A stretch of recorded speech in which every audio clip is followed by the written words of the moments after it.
نیت کیا کریں، نہیں کہ سننا سنانا تو ہے ہی ہے، نیت کیا کریں کہ کرم کی نظر کریں، مشرق ہو مغرب و آسمان سے باہر ہو سب جگہ ان کی نظر جاتی ہے، اس کا اثر جاتا ہے، ان کی روحانیت کا فیض پہنچتا ہے، یہ یقین رکھو۔ یہ نہ ہوتا تو اولیاء میں ایسی بات نہ پیدا ہوتی، ان میں ذات پیدا ہوئی ہے تو ان کی طفیل پیدا ہوئی ہے، خود اولیاء میں انبیاء میں کچھ نہیں تھا، ان کے طفیل، ان کے طفیل۔ ہم جو پاک ہوتے ہیں یا گناہوں سے چھٹتے ہیں یا یہ کم ہوتے ہیں، یہ ان کی نظر رحمت سے ہوتے ہیں۔ خدا نے کہا وَيُزَكِّيهِمْ، تم کو پاک کرتے ہیں، وہ پاک نظر پاک کرتی۔ چیزیں سمجھ میں کبھی آتی ہیں کبھی نہیں آ سکتی، لیکن انسان واقعات سنا، انسان سوچے تو پھر سمجھ میں آتی ہے۔ نبی کریم کا روحانیت مس ہوتا جائے انسان فرشتہ بن جاتا، فرشتہ فرشتہ بن جاتا، گناہ کرنا بھی چاہے نہیں ہوتا اس سے، شادی کر بھی لے بیوی کے پاس جانے کو دل نہیں کرتا اگر ان سے محبت ہے، شادی کر بھی لیتے بیوی کے پاس جانے کو دل نہیں کرتا۔ آپ کو دلیل دوں گا، کیونکہ لوگ بیٹھے ہیں ان چیزوں پر زیادہ توجہ نہیں دیتے، تو پھر جا کے بنو گے کہ ایسے ہی اپنے پاس سے کہتے ہیں۔ حدیث شریف ہے، ایک صحابی کی شادی ہوئی تو اپنی تسبیح اور محبت خدا محبت نبی میں ساری رات لگا رہا، بیوی کی طرف تکا نہیں، ان سے پوچھے حدیث ہے یا نہیں ہے، یہ بطفیل حضرت محمد صلی، اتنا تقدس اس کو ہو گیا۔ پھر آقا جی کے پاس شکایت پہنچی کہ یہ بیوی کے حقوق نہیں جانتا، پھر آقا جی نے اس کو تنبیہ کی، ہاں بتاؤ، فرشتہ بن گیا، فرشتہ محبت رسول سے فرشتہ بن گیا، ملائکہ۔ اور نبی کریم فاتح لوگ میری محبت میں درجات ہیں، تو وہ کہیں گے کہ دوسرے صحابیوں کو کیوں نہیں ایسے ہو، اگر یہ بات تھی تو اس کی محبت ان سے زیادہ تھی، بالکل ہی فرشتہ بن گیا تھا، ان کی محبت ان کی محبت میں فرق تھا۔ اور آقا نے خود کہا ہے یتفاوتون فی محبتی، وہ میرے محبت میں درجے رکھتے ہیں علیحدہ علیحدہ، ایک رنگ کی محبت نہیں، کسی کو تھوڑی ہے، کسی کو بڑا انعام ہے، کسی کو بے پناہ ہے، ایسے۔ تو وہ فرشتہ اب وہ کہیں گے دوسرے کیوں نہیں ہوا، اس کی محبت زیادہ تھی، اس لیے خدا نے کہا وَيُزَكِّيهِمْ، تم کو پاک کرتے ہیں، حضرت محمد صلی اللہ علیہ وسلم۔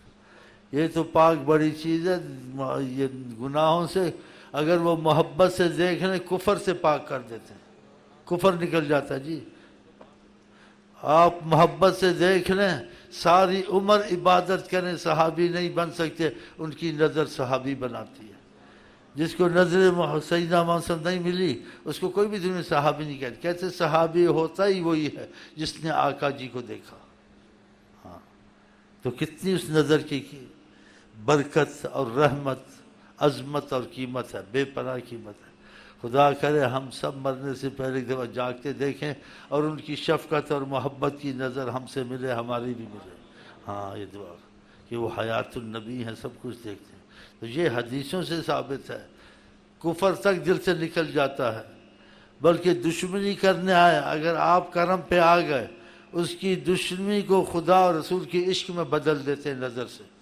ہاں ایک شخص آیا بدلہ لینے کے لیے، اس نے کہا میرے رشتہ دار قتل ہوئے، میں محمد صلی اللہ علیہ وسلم سے بدلہ لوں گا۔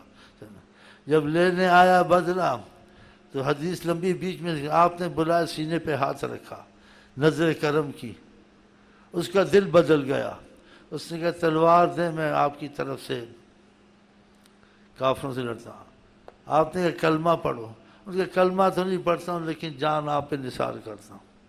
آپ کے اصرار سے اس نے کلمہ پڑھا، کلمہ، اب کلمہ کیا پڑھ جب اندر ہی حضرت محمد مصطفیٰ آ گئے، آپ کے اصرار سے اس نے کلمہ پڑھا اور جا کے شہید ہو گیا۔ حضرت عمر کون سمجھتا تھا مسلمان ہوں گے، نبی کریم کی رحمت کی نظر تھی، دعا کی، مسلمان ہوں گے۔ ایسے واقعات اور بھی ہیں۔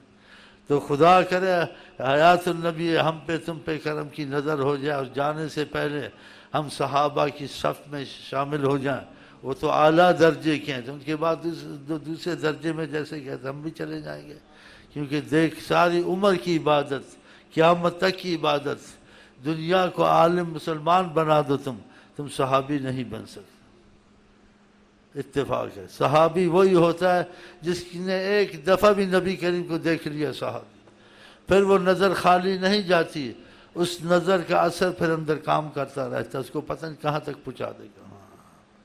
تو خدا کرے ہمیں تمہیں یہ نعمت نصیب ہو، اور ہم کو اس کی طلب بھی کرنی چاہیے، اور جو طلب میں سچا ہے تو ان کی مرضی پر زندگی گزارے، ان کی محبت میں۔ انسان جس چیز کو چاہتا ہے تو اس طرف مائل ہوتا ہے، اگر مائل ہوتا ہے تو ان وسائل کو نہیں چھوڑتا۔ تو خدا کرے ان کے کہنے، ان کی مرضی پر ہم زندگی گزاریں، اپنی مرضی پر نہ گزاریں۔ اگر یہ ہوگا تو پھر یہ امید بھی ساتھ ہو سکتی ہے انشاءاللہ تعالی۔